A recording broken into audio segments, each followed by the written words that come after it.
Most people think that they only need an action camera. It's the default. It's small, tough, wide lens, and done. But here's the thing. Most people aren't actually filming action.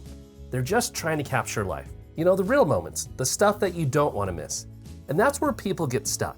They're locked into this idea that an action cam is the only tool for a job, or even a pocket gimbal like this. But for a lot of people, a 360 camera actually solves more problems. With a traditional action camera, you become the camera operator. You aim it, you have to frame it, and you have to hope that whatever you're pointed at was the right thing. Even this thing, I love this thing, but it has lost tracking here and there. And because if you miss it, the moment's gone. Now, a 360 camera flips that completely. You hit record, you live your life, and the camera captures everything around you. You choose the angle later. Now, one of the biggest misconceptions about 360 cameras is that they always look fisheye. But just so you know, that's totally optional. You can actually make the shot not fisheye at all. You can make it look linear and natural, or wider if you want the action camera vibe. You're not stuck with distortion. You control the look after the moment already happened. Okay, a big misconception is that you get this fisheye effect on a 360 lens, but you could actually change that distortion afterwards. Unlike an action camera, once you choose the distortion, you're kind of locked into that. So on the Insta360 Ace Pro 2, I've got it locked in right now in action, which is a little more warpy, but also you get a lot more in your picture. You get the same thing with the X4 as well. However, I can reframe it anywhere I want to. So for example, if I'm holding like my action camera like this is where my hand would be. That's how it would look on both of the cameras. But here's the thing, is if I walk off frame, I've actually lost myself on the action camera because the action camera is in place. And then the same thing if I walk off screen this way, or I think you've also experienced the same thing as well, is that like when you're holding an action camera, you have it mounted and then you like cropped off your head as you're like riding or biking or doing something, but you know, you're just limited on your FOV because this is your static frame. Like that's the end of the frame when it comes to the action camera. Whereas with the 360 camera, you can get everything and you can fix that warping. There are a bunch of other presets on the Ace Pro 2 as well, like what kind of lens you want to shoot with. But like I said, once you film with that, it's baked into the shot. So you can't modify the FOV. I have it in linear right now. Linear is a little more normal. It does get like wide ends here, as you see kind of stretched on the ends. Look at my fingers, they're kind of stretching off the sides. But it's linear because it's trying to keep everything on the horizontal plane and making it look a little more natural, which I could do as well with the 360 camera. So I'll show you the example. I'm gonna walk off frame again. And as I walk off frame, I'm no longer in the shot, but if I walk back into frame, I'm in the shot. But I've never lost myself using the 360 camera. Actually, since it's a 360 camera, I can go all the way around if I wanted to.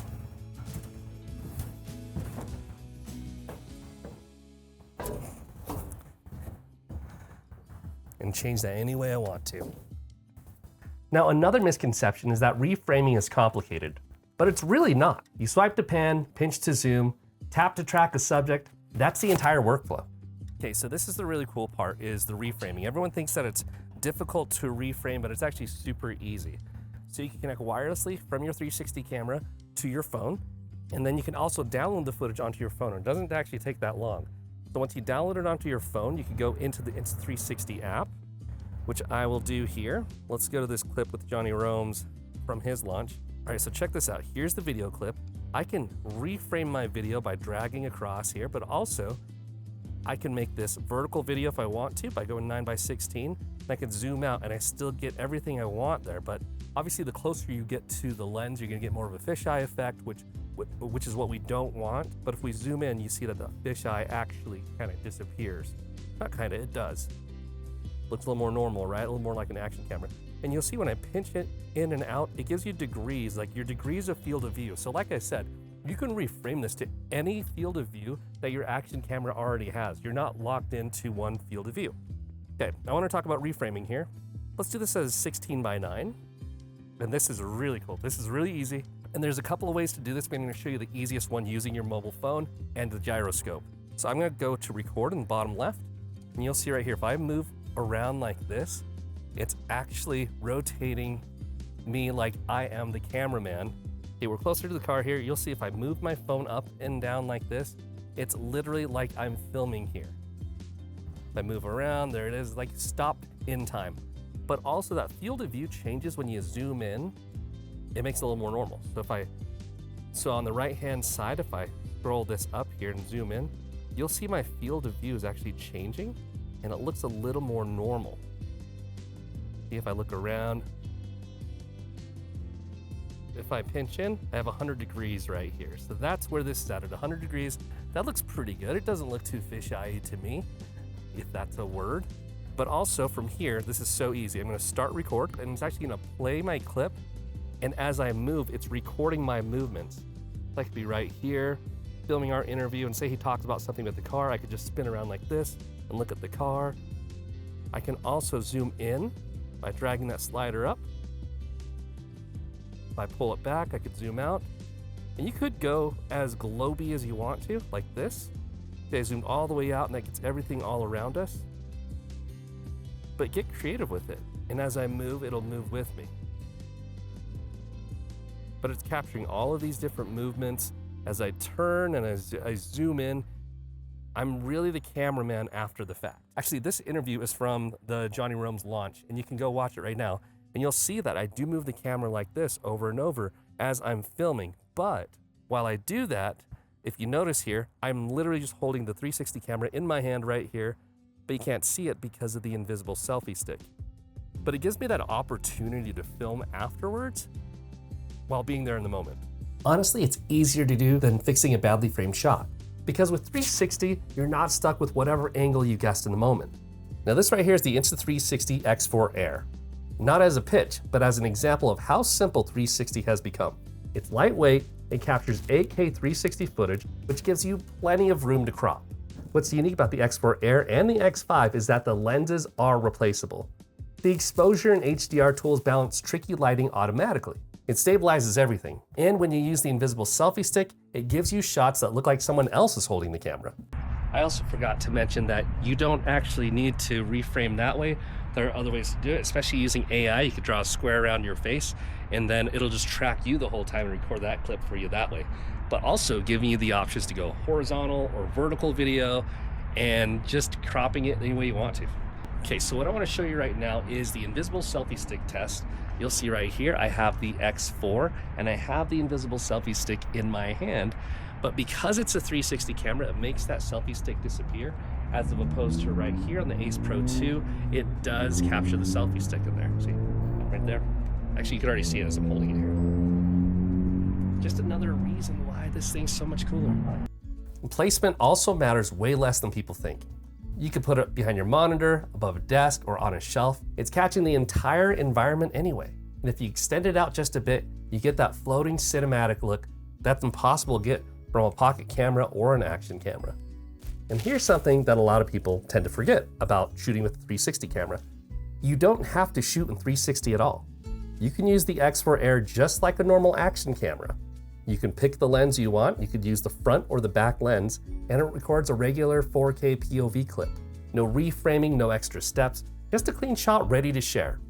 Okay, just because it is a 360 camera, it actually is two action cameras in one. You have two lenses, so you could either shoot from this lens or this lens, are just some of the options. So if I tap on video, you can see I go from 360 mode to single lens mode, so I'll go switch to single lens mode, and now I could go to video, and just like the Ace Pro 2 and any other action camera, I could change my field of view and I could change which lens I'm shooting out of. Okay, so now it's recording. So there is my action camera. So what I would recommend single lens mode is for people that just want an action camera, which is exactly what this is. You have two action cameras.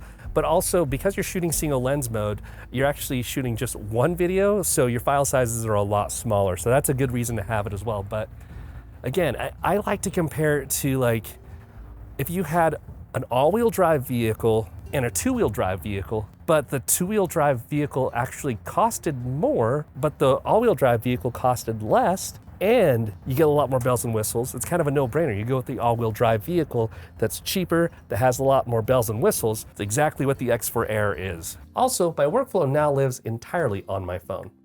I shoot, I upload, I reframe if I want to, and I export. Or don't reframe at all if I shot in single lens mode. It's simple.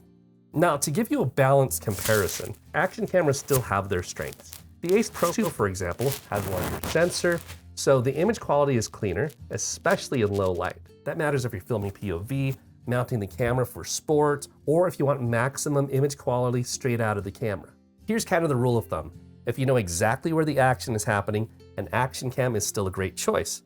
But 360 gives you something different. It gives you freedom, flexibility, the safety of never missing a moment. You also get the ability to tell stories from angles you didn't even think about while recording. Now, if we're talking price-wise, action cameras like the Ace Pro actually sit a little higher. The X4 Air comes in lower and offers more creative flexibility. It really depends on what you're trying to capture. If you're wondering where the X5 fits in, well, that's the camera for filmmakers or anyone who wants more dynamic range, better low light performance, or who wants to push the footage further, but it is a little bit pricier than the X4. That's why I mentioned the X4. But if you're entry level or just getting into 360, the X4 Air is the easiest way to start. And just to be completely transparent, this video is not sponsored. Now, the X4 was sent to me, actually all these Insta360 cameras were all sent to me, and they're a friend of the channel because I choose to work with them. If they weren't doing good work, I wouldn't talk about them. So everything in this video here is my honest opinion, and they actually didn't see this video before it went live. Most people don't need more gear. They need the right tool for moments they actually care about. And for a lot of people, a 360 camera might quietly be the answer they didn't know they were looking for. So if you want to check out the X4, I'll have a link in the description below. That is an affiliate link, so if you click through there and you purchase through there, buy anything from Insta360 using my promo codes and my affiliate link, I do get a little kickback. It costs you nothing extra, but it just gives me credit for the sale and I get a little kickback from that. So if you found value in this video, please don't be shy to like, comment, and share this video, and hit subscribe if you want to follow along for more camera and tech tips. Thanks for watching.